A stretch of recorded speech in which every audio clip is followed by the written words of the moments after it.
Blitz is coming. He throws a deep ball to the left side, and the ball is Bryant. Caught the ball and is dragged down at the 1. I do not know how Dez Bryant accomplished that physical feat. After review, it has been determined that the receiver did not maintain possession of the football during the process of the pass. The ball comes loose, hits the ground. Therefore, the ruling is an incomplete forward pass. Oh, my goodness. I caught it, I came down with it, and tried to reach for the goal line. Clearly, it's a catch. There's no question, man. There's no question. Come on, man. As Skip often reminds us, that was a catch. Since Dez Bryant's infamous catch in the playoff loss to Green Bay over January was overturned, what is or isn't a catch has been difficult to define. Well, Roger Goodell said last week that the NFL is putting together a committee that would look into improving the catch rule, and Dez said he wants to be a part of it, telling USA Today they need to call me so I can have my input. Darren Woodson still hanging with us. Darren, what changes would you make to this NFL catch rule? I think it's pretty easy to define a catch. It's, possession of the football with 2 feet on the ground. And if it's not 2 feet, 2 knees, whatever, on the ground. That's to me, that's always been a catch. I think the one thing that we have to look at is when we get closer to the goal line, the standard changes.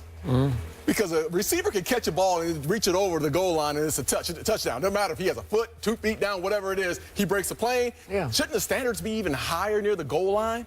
I mean, I just think that when you possess the football with 2 feet on the ground, if you get hit, the ball comes out, it's a fumble.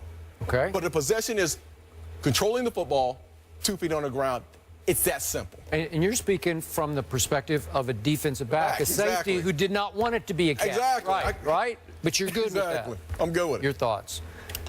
Well, listen, I think that somebody like Dez Bryant should be in that room in this respect.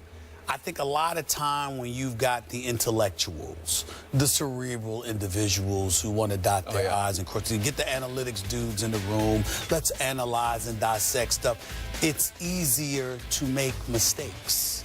It's easier to make decisions that don't necessarily vibe with common sense and reality, because you ain't the one on the field putting your body on the line.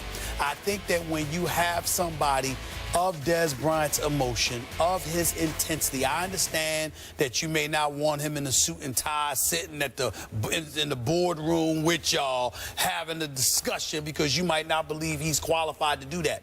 But he is an elite receiver in the game of football who is subject to the rules and regulations governing this sport.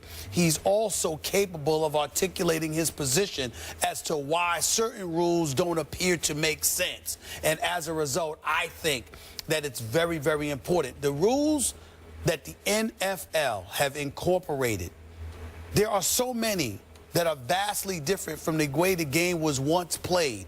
I don't think it's good enough just to have veterans who are all Hall of Famers and all of this stuff combined with, your intellectuals, your lawyers, etc., all sitting together. No, you need some diehard cats who are presently playing in that room to give you a more clear picture of what they have to contend with, and to explain to you from their perspective what the situation is before you reach a conclusion. So I'm not asking for Dez Bryant to get one of Darren Woodson's suits, sit in the boardroom for hours upon hours, because he probably ain't got the damn patience to do it, okay? That's probably sitting there talking with a bunch of dudes that ain't playing. Yep. I'm not saying that because Dez might lose his mind. He may be careful what he's asking for, because he may not want that. Yep. But if you're talking about getting Dez and a few other dudes who are presently playing in a room to crystallize for these decision makers what needs to be done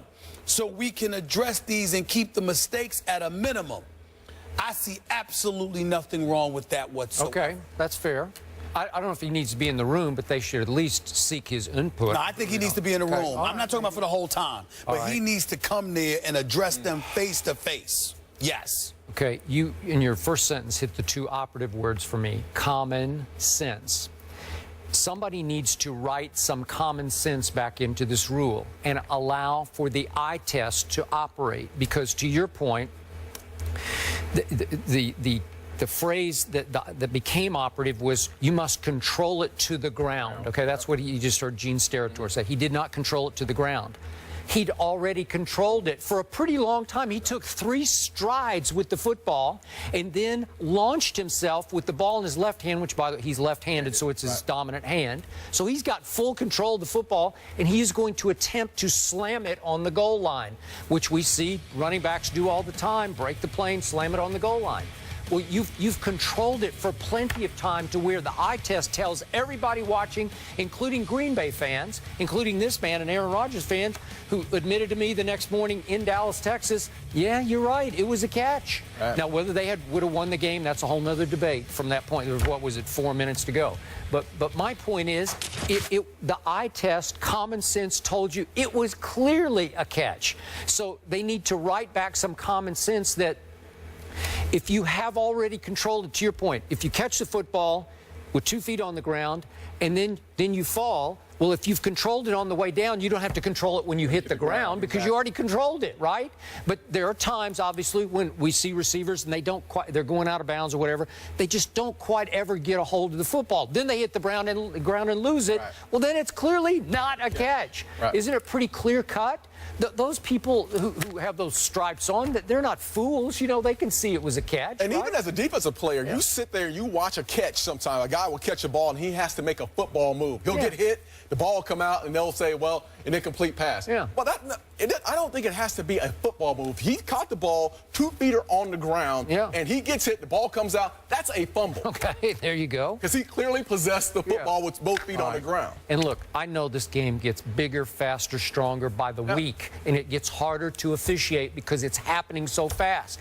But we do have replay, and then I'm going to blame it on those people in New York who they know what's going on here. They know what's up. They can overrule these people on the field and say, no, come on, he controlled the football before he hit the ground. Well, that's what I find most amazing. I've seen instances, as I'm sure both of you have, all 3 of us have, where you get the replay wrong.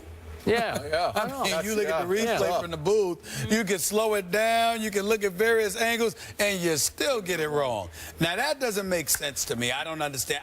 To me, that's when that's where the NFL needs to be called to the carpet. How do you get that wrong?